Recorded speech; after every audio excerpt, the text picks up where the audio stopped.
ពេលដើរផ្សារឃើញតសក់ចុះថ្លៃហើយថោកហើយបងប្អូនហើយខ្ចីទូចប្រពន្ធធំជាងមេដៃខ្ញុំបន្តិចទេបងប្អូនហើយ1គីឡូតែ2.90ទេណាហើយនឹកឃើញមិនចង់ញ៉ាំជ្រក់តសក់ស្រួយព្រោះឲ្យបើក Facebook ថ្ងៃមុនឃើញគេធ្វើញ៉ាំអញ្ចឹងណាអញ្ចឹងហើយក៏ទិញ2គីឡូមកធ្វើញ៉ាំទៅហើយចិត្តក្បាលចិត្តអីស្អាតហើយលាងទឹកមានខ្ទឹមសហើយនឹងម្ទេសបន្ទាប់មកខ្ញុំដាំទឹក2លីត្រហើយខ្ញុំដាក់អំបិលនឹង2ស្លាបព្រាបងប្អូនហើយបន្ទាប់មកស្ករខ្ញុំដាក់ស្ករ raw sugar ឬក៏ស្ករសបងប្អូនបើមានដាក់ក៏បានហើយបើមានស្ករត្នោតដាក់ស្ករត្នោតក៏បានដែរដាក់2ស្លាបព្រាបាយបងប្អូនកូរឲ្យអាលាយអស់ហើយរំងាស់បន្តិចហើយបិទភ្លើងឲ្យបងប្អូនហើយខ្ញុំអត់មានប្រើប៊ីចេងប្រើអីទេបងប្អូនគឺខ្ញុំប្រើតែអំបិលនិងស្ករតែពីរមុខហ្នឹងទេបន្ទាប់មកបិទភ្លើងចប់ហើយគឺខ្ញុំទៅរៀបតសក់ដែលខ្ញុំបានលាងសម្រស់ទុកមុនមិញហ្នឹងណាបន្ទាប់មកខ្ញុំយកកន្លកែវយកមកដាក់កន្លកែវបងប្អូនកុំភ្លេចណាបងប្អូនត្រូវស្រូបទឹកក្តៅឲ្យស្អាតសិនចាំយើងយកមកធ្វើជ្រក់ដាក់តសក់ក្នុងហ្នឹងទៅវាអត់មានខូចតសក់ជ្រក់របស់យើងទេពេលបើយើងអត់លាងអត់ស្រុះនឹងទឹកក្តៅទេអាចមានជាប់ធូលីឬក៏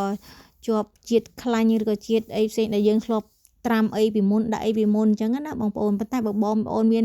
កន្លថ្មីស្អាតក៏អាចដាក់បានដែរប៉ុន្តែយកល្អគួរតែស្រូបទឹកក្តៅមុនហើយចាំយើងយកមកដាក់តសក់ដើម្បីធ្វើជ្រក់ហ្នឹងណាបងប្អូន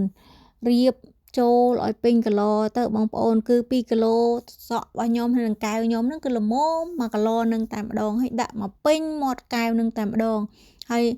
អត់មានពិបាកយកឈើយកអីយកមកសកត់អីទៀតទេព្រោះមកល្មមត្រង់ពេញមួយកែវនឹងតែម្ដងដាក់តសក់ដាក់ខ្ទឹមដាក់ម្ទេសចូលទៅក្នុងកន្លទាំងអស់ទៅបងប្អូនហើយឆ្លៀតកាសនេះដែរចង់សួរបងប្អូនតើបងប្អូនចង់រកចំណូលបន្ថែមដែលមិនប៉ះពាល់ការងារប្រចាំថ្ងៃឬក៏ការងារក្រៅម៉ោងដែលមិនប៉ះពាល់ការងារប្រចាំថ្ងៃរបស់បងប្អូនខ្ញុំសូមណែនាំអាជីវកម្ម Digital Online ព្រោះខ្ញុំសប្តាហ៍ថ្ងៃគឺជាម្ចាស់អាជីវកម្ម Digital Online មួយរូបដែលធ្វើការនៅតែផ្ទះបានទាំងចំណូលហើយមានពេលវេលាច្រើននៅជាមួយកូននិងគ្រួសារមិនសូវចេះអង់គ្លេសមិនមានបទពិសោធន៍មិនមានជំនាញមានតែទូរស័ព្ទដៃមួយឬក៏ laptop មួយអាចធ្វើការនឹងបានព្រោះមួយថ្ងៃធ្វើតែ1ម៉ោងទៅ2ម៉ោងគឺគ្រប់គ្រាន់ធ្វើនៅកន្លែងណាក៏បានព្រោះអាជីវកម្មមានប្រព័ន្ធអ៊ីនធឺណិតរត់អូតូឲ្យ24ម៉ោងក្នុង7ថ្ងៃចំពោះបងប្អូនដែលមិនសូវចេះអង់គ្លេសកុំបារម្ភព្រោះអាជីវកម្មមានអ្នកណែនាំមានអ្នកបង្រៀនចង់ដឹងព័ត៌មានបន្ថែមចូលទៅ website របស់ខ្ញុំចូលចុះឈ្មោះដាក់សាយដ្ឋានអ៊ីមែលហើយចុចលើមកបងប្អូននឹងទទួលបានវីដេអូ90នាទីដោយឥតគិតថ្លៃហើយបន្ទាប់ពីដាក់តសក់ចូលពេញ1គីឡកែវនឹងហើយបងប្អូនទឹកដែលដាំពុះមុននឹង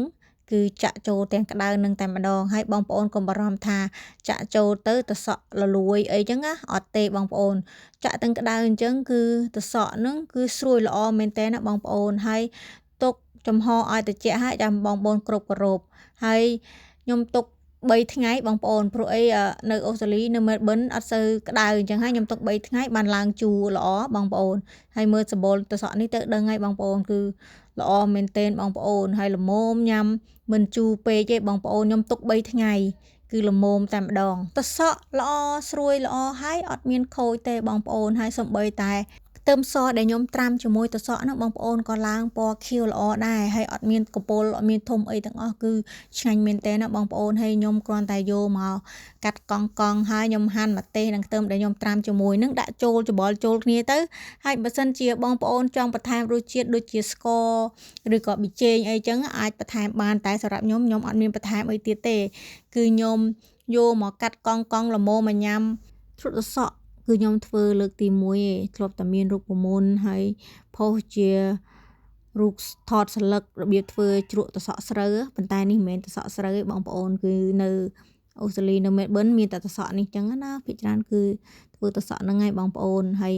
បើសិនជាបងប្អូនស្ទើរជូរចង់ទុកជូរជាងនឹងអីបងប្អូនអាចទុកដល់4ថ្ងៃអីទៅហើយដាក់នៅក្រៅទូទឹកកកហើយប៉ុន្តែបើជូរហើយល្មមបងប្អូនចូលចិត្តហើយដាក់ទូទឹកកកទៅកាន់តែស្រួយទៀតដល់បងប្អូនហើយខ្ញុំយកមកកាត់កង់ប៉ុណ្្នឹងឯងបងប្អូនវីដេអូថ្ងៃនេះមានតែប៉ុណ្្នឹងអរគុណសម្រាប់ការទស្សនាបាយបាយ